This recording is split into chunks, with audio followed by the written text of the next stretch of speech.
যে কাউকে না কাউকে হয়তো বা জিতিয়ে যাওয়ার যে অপচেষ্টা প্রশাসনেরও থাকতে পারে, সব কিছু কিন্তু ধরা ছোঁয়ার ভিতরে, কিন্তু প্রশাসনের কোনো ক্ষমতা দেখতে পাচ্ছি না।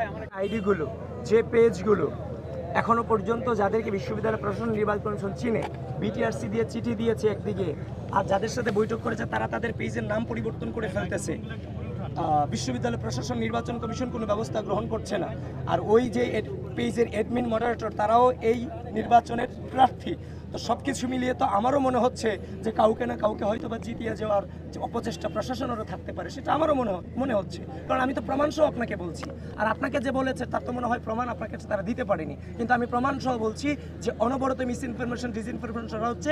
একদিকে প্রশাসন তাদের সাথে এনে ডেকে কথা বলছে, আরেকদিকে প্রশাসন বিটিআরসিকে চিঠি দিচ্ছে, আবার যাদের সাথে কথা বলছে তারা গিয়ে নাম পরিবর্তন করে ফেলতেছে। সব কিছু কিন্তু ধরা ছোঁয়ার ভিতরে, কিন্তু প্রশাসনের কোনো ক্ষমতা দেখতে পাচ্ছি না।